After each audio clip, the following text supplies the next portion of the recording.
Imagine it's your funeral. Are you there, hovering over your loved ones, saying your last goodbyes? What do you believe happens to the soul after death? This is an important question, as we will all face death one day. Whether we fear it or embrace it will be affected by this question. Today we look at what Plato and Socrates believe happens to the soul after death. In our final dialogue in the series from the book The Last Days of Socrates by Plato, the Phaedo. This dialogue is the story of Socrates' last hours as told by Phaedo to the citizens of Phlius. This discussion starts with a talk on what is the best kind of life, then what happens to the soul after death, and finally finishes with an account of the earth and its regions. And if you would like to check out the other videos in this series, please check them out over here. Now let's move on to the summary of this book. We will start with a look into what Socrates believes is the best way to live one's life. In this dialogue, Socrates echoes many of the same values that he did in the other dialogues. He believes that to the philosopher, the best kind of life is that where he is allowed to think and reason, and thus acquire wisdom. This is difficult while we are alive, as the body and its environment creates many distractions. He also believes that one should not give in to these distractions, as the pleasures and pains of the world will tie you to the earth, and thus make it difficult for the soul after death to leave this world, as it is tied to it. And he believes it is important to leave this world, as leaving this world allows us to enter Hades, as this is the place where all the other great philosophers and people are, and one will be free to reason and debate without distraction, and this is his vision of nirvana. The final point that Socrates makes is that the senses are unreliable, and therefore one should be careful not to make conclusions using the senses, as these could be wrong. He recommends that one should use the soul to analyze everything. And the two parts of the soul he recommends using is firstly the intellect, and secondly the innate knowledge, such as the knowledge of all forms. Okay, so let's move on to what happens to the soul after death. Cebes starts this part of the dialogue by asking Socrates, how does he know that the soul exists after death, and does not disappear like a breath or smoke, as many people believe? Socrates then responds and says why he believes that the soul exists after death. They first agree that if the living were born from the dead, this would be sufficient proof that the soul exists after death. And to do this, Socrates uses an analogy to prove his argument. He states that if everything comes into being through its opposite, for example, if something becomes bigger, it must have done so from the state of being smaller. He uses multiple other examples, such as weaker from the stronger, and the slower from the faster. He then asks this question about the living. He says, what comes from the living? And the answer is the dead, and that the living becomes the dead. He then flips this question around and asks, what comes from the dead? And now Cebes has to answer the living from this line of thought. After this answer, Cebes seems a little unsure of this conclusion. So Socrates gives him a second argument, and he says that if a set of opposites only moves one way, i.e. people only die and no one is ever reborn from the dead, then over time everything would end up having the same character. For example, if everything only got bigger and not smaller, then eventually we would only have big things. And this is the same with the living and the dead. If everything only died and nothing was born from the dead, then we would eventually have nothing alive. Simmias then moves their discussion onto the belief that all knowledge is just recollected and not learnt, and then they go into discussion on this topic.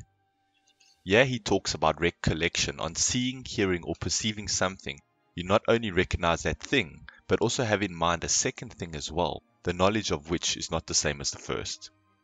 For example, you see a picture of someone, and this makes you think of the actual person, and not just the picture. And this type of recollection is the first type of recollection, which is of a thing that is similar to the thing you are seeing.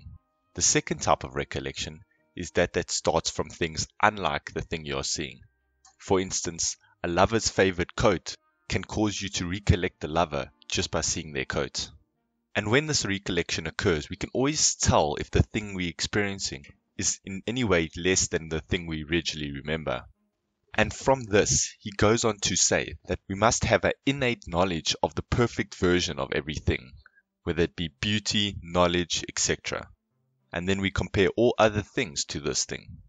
And this knowledge of the perfect form of each thing is the knowledge of forms. And they all agree that this knowledge must have come before birth, and thus is proof that the soul exists before birth. This knowledge of forms is quite an abstract concept, and what it means is the innate knowledge of the perfect version of every form. For example, the form of tables is the essence of a table that we use to measure all other tables against. Socrates then concludes his discussion and asks if anyone has any problems with his 2 points, that the soul exists before birth and after death. Simmias and Cebes both have counter-arguments. Simmias goes first and says, what if the soul is like an attunement, like that of a guitar? When all parts come together, then the attunement of the guitar can be heard. But as soon as one of the strings are broken, or any other part of the guitar is broken, this attunement is gone.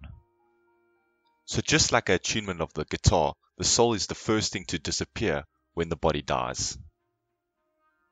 Socrates then responds by asking, how could the soul exist before the body, as they had agreed earlier when they were talking about when they got the knowledge of forms?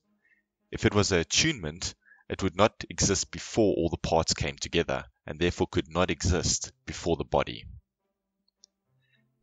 He then gives his second argument by saying that guitars cannot be more or less attuned, so that if you view goodness and badness as the attunement of the soul, how come some souls are good and others are bad? And his third and final argument is that the soul can go against the body. He says that a guitar cannot sing tunes opposed to the pluckings played on it, whereas the soul often goes against the body and acts more as a master than as its servant.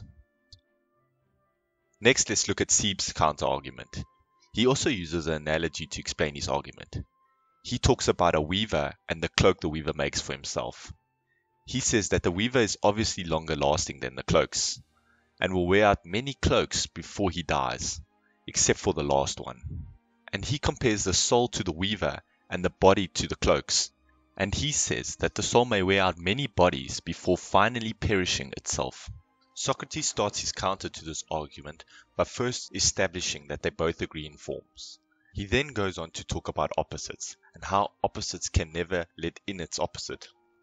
For example, the property of being even can never accept the property of being odd, for if something is even, it could never be odd at the same time.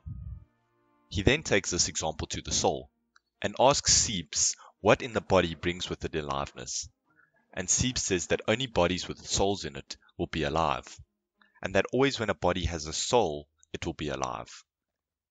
He then turns to the opposite of aliveness, deadness, and says, because what's been agreed before, that opposites can never let each other in, the soul can thus never let in deadness, and is thus deathless or immortal.